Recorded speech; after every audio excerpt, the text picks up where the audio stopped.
A man who doesn't need any introduction, our former Deputy Finance Minister Mcebisi Jonas, but currently the chairperson of the MTN Board, but also doing a lot of work as assigned by the South African President Cyril Ramaphosa, as we know that he is also an envoy. We are going to talk to him about these issues. Being an envoy, he does interact with these challenges most of the time when he's traveling on the continent or around the world. Mr. Mcebisi, thank you so much for your time. A powerful speech there, and you didn't shy away from challenging both sides. Where did we get it wrong? I don't want to talk about South Africa, about the continent. Look, it's very clear. If you look at the continent from the post-independence period, I think the state formation in Africa has been uneven. There's been huge improvements and developments over time, but we must accept the fact that the product of borders and everything were colonial drawn. So that's the first problem. And I think the process of building the economies and the economic model that we took was still, a colonial model. It's extraction to the port. We take our minerals to the port. And the result is that the level of sophistication and complexity of many economies remain very low.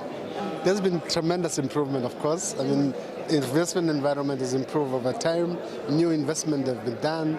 Creative things in the digital space have happened. But fundamentally, the structural factors remain, that we are subsidiary to global markets. And that's the challenge that we have to deal with. Movements of people has already been happening, but fundamental are structural issues.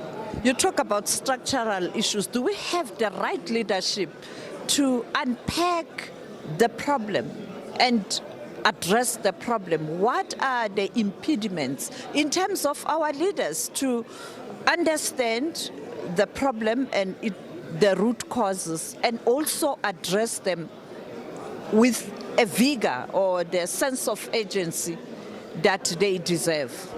Look, Sophie, you kind of have a scenario where it's a cyclical thing. There are points where we had strong leaders, there are points where certain countries have strong leaders, there are points where certain countries have weak leaders. Of course, leadership will always be a fundamental differentiator of how countries perform, as it were. But I think beyond that, we everywhere in the world, I always say that everywhere in the world there is a crisis of leadership. So crisis of leadership is a global issue. If you think about even the biggest economy, cannot claim to have sorted out the issue of leadership. You can talk about the UK and many other parts. You see that it is a fundamental problem. Again, apart from the problem, we need to initiate the dialogue, the conversation about the difficult issues we confront and how to deal with the structural issues. We cannot take models of the 1950s, 1960s, even 1980s. The world has changed. It is changing. Post this war, we'll have a different world. And we must actually contend with the question, how will Africa respond to the new world? How are we preparing ourselves for the new world? Thank you so much for your time. Thank you so much, sir. Thank you.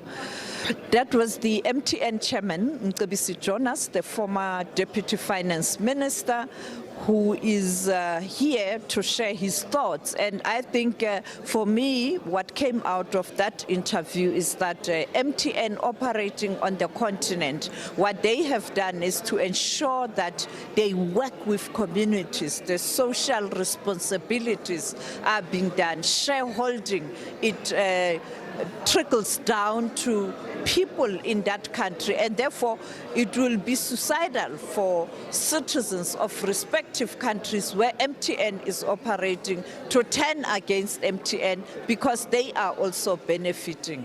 Back to you in studio.